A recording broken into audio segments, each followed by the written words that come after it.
Hello दोस्तों, आपका मेरे एएम हेल्थ चैनल में स्वागत है। दोस्तों, हर बदलते मौसम के साथ खांसी जुकाम आम समस्या है।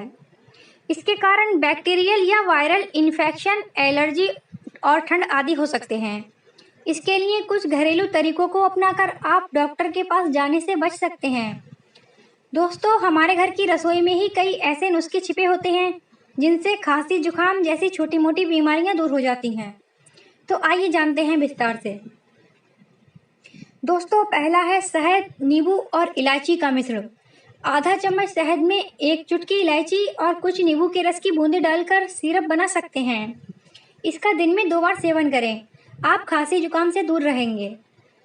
दोस्तों, दूसरा है गर्म पानी। जितना हो सके गर्म पानी पिएं। इससे आपके गले में जमा कफ खुलेगा।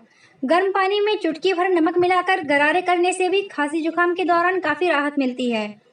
दोस्तों, ठंडा पानी, मसालेदार खाना आदि से परहेज करें।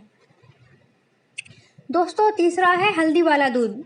हल्दी में एंटीऑक्सीडेंट होते हैं जो कीटाणुओं से हमारी रक्षा करते हैं। रात को सोने से पहले हल्दी वाला दूध पीने से तेजी से आराम पहुंचता है।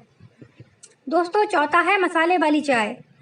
अदरक, तुलसी, काली मिर्च मिलाकर चाय का सेवन कीजिए। इन तीनों तत्वों के सेवन से खांसी जुकाम में काफ़ी राहत मिलती है। दोस्तों, पांचवा है आंवला। आंवला में प्रचुर मात्रा में विटामिन सी पाया जाता है जो खून के संचार को बेहतर करता है। इसमें एंटीऑक्सीडेंट भी होते हैं जो रोग प्रतिरोधक क्षमता में इजाफा करता है। दोस्तों, छठा है अदरक और तुलसी। अदरक के रस में तुलसी मिलाएं और इसका सेवन करें। इसमें शहद भी मिलाया जा सकता है। दोस्तों, सातवां है अलसी के बीजों को मोटा होने तक उबालें और उसमें नींबू का रस और शहद भी मिलाएं। इसके सेवन से जुकाम और खांसी से आराम मिलेगा। दोस्तों, आठवां है अदरक और नमक। अदरक को छोटे छोटे टुकड़ों में काटें और उसमें नमक मिलाकर खा लें।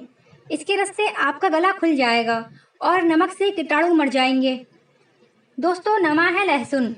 लहसुन को घी में भून लें और गर्म गर्म ही खा लें। ये स्वाद में खराब हो सकता है लेकिन स्वास्थ्य के लिए बहुत ही अच्छा है। 10वां है काली मिर्च। अगर खांसी के साथ बलगम भी है तो आधा चम्मच काली मिर्च को देसी घी के साथ मिलाकर खाएं। इससे बहुत आराम मिलेगा। तो दोस्तों, आपको मेरा ये वीडियो कैसा लगा मुझे कमेंट करके ज़रूर बताएं। इसे लाइक करें और ज़्यादा से ज़्यादा शेयर करें। धन्यवाद।